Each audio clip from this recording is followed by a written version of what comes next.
Oussama ibn Ziyad, mais le plus aimé parmi les hommes, et je souhaite qu'il soit l'un de vous vertueux.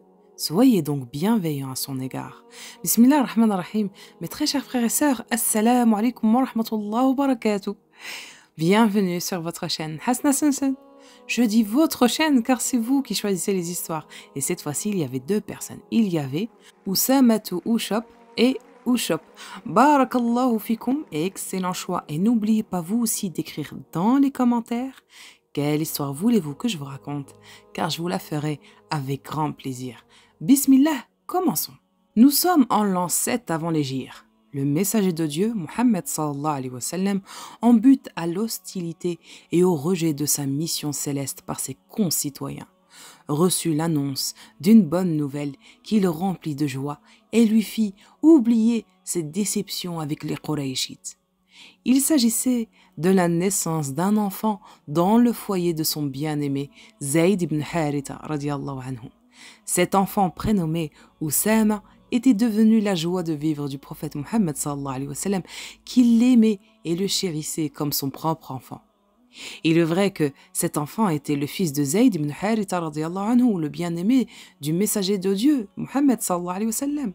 Celui-là même qui avait préféré demeurer avec lui que de suivre ses propres parents, venus le chercher à la Mecque après une longue disparition. Cette tendresse qu'avait le messager de Dieu, sallallahu alayhi wa sallam, pour Zayd et pour son enfant Oussama, ont valu à ces deux illustres compagnons l'heureux et envie surnom de bien-aimé, fils du bien-aimé.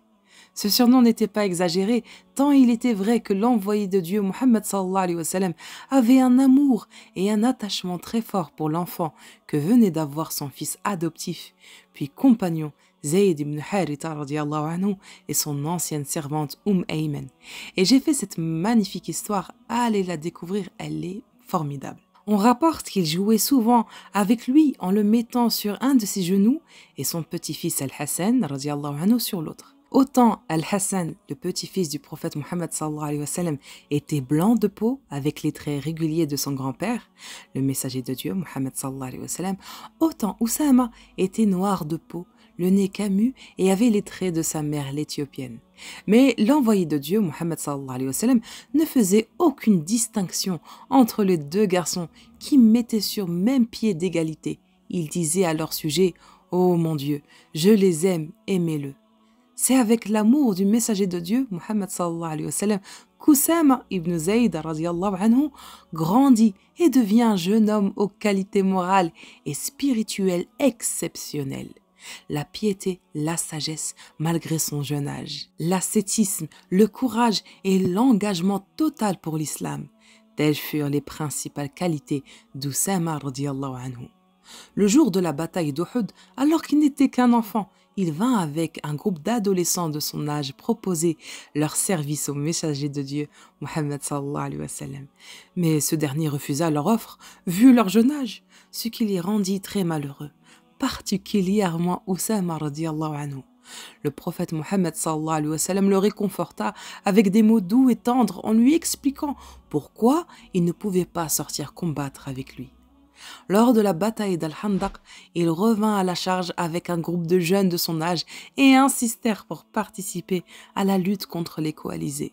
Le messager de Dieu, Mohammed sallallahu alayhi wa sallam, accepta certains d'entre eux, dont notre illustre Oussama radiyallahu anhu. Celui-ci avait alors 15 ans. C'était un jeune homme au corps vigoureux et robuste et au courage admirable. Ce courage-là, il le montra avec brio lors de la fameuse bataille de Hunayn, où il résista farouchement avec le dernier carré de compagnons radiyallahu anhu qui resta ferme autour du prophète Mohammed sallallahu alayhi wa sallam lorsque la déroute s'empara de beaucoup de musulmans. Dans l'expédition de Mu'atta, il fit preuve du même courage sous la direction de Zayd ibn Haritha, de Ja'far ibn Abi Talib, puis de Abdallah ibn Rawah radiyallahu anhum, tous morts en martyrs. C'est sur la monture de son père Zayd qui revint à Médine avec le reste de l'armée musulmane, reprise en main par Khalid ibn Walid radiyallahu anhu. La confiance que lui vouait le messager de Dieu, Mohammed sallallahu alayhi wa sallam, l'a amené à lui donner le commandement d'une armée alors qu'il n'avait pas encore 20 ans. Cette armée, qui devait partir en territoire romain aux confins de la Syrie. Or, avant que l'armée ne sorte de Médine, le messager de Dieu, Mohammed sallallahu alayhi wa sallam, tomba malade de la maladie qui devait l'emporter auprès d'Allah azza wa jal. Oussama radiallahu anhu alla apprendre de ces nouvelles. Mais le prophète Mohammed sallallahu alayhi wa sallam, en proie aux affres de la maladie, ne put lui parler et se contenta de lever ses mains au ciel et de les mettre sur sa tête.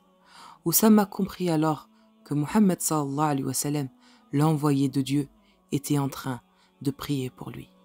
Quelque temps après, le messager de Dieu, Mohammed sallallahu alayhi wa sallam, mourut et Abu Bakr fut désigné comme son calife, ce dernier par fidélité à la mémoire et au choix du prophète. Ordonna de maintenir Oussama à la tête de l'armée musulmane. Tenant le cheval de Zayd radiallahu anhu par la bride, il marcha à pied avec l'armée musulmane jusqu'à la sortie de Médine, en donnant les instructions nécessaires à son chef. Oussama radiallahu anhu parvint avec son armée jusqu'en Palestine, occupée alors par les forces byzantines.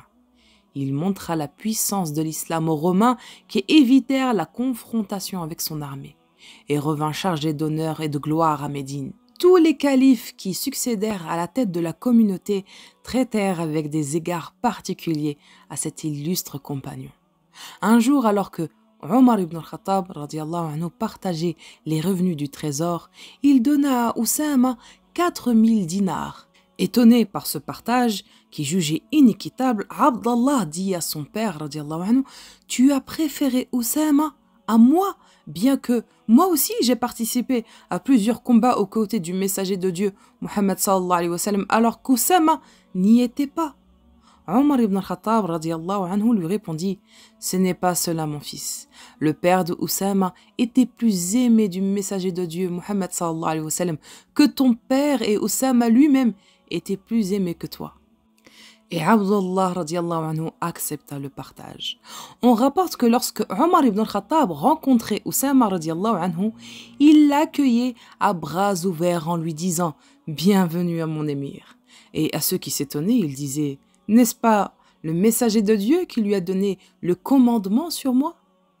Lors de la grande discorde qui divisa la communauté musulmane sous le calife de Ali radiallahu anhu, notre illustre compagnon eut une attitude sage et honorable vis-à-vis de cette grave crise. Il s'assigna une neutralité absolue, refusant d'exacerber cette crise et de jeter de l'huile sur le feu par son parti pris pour une partie ou une autre.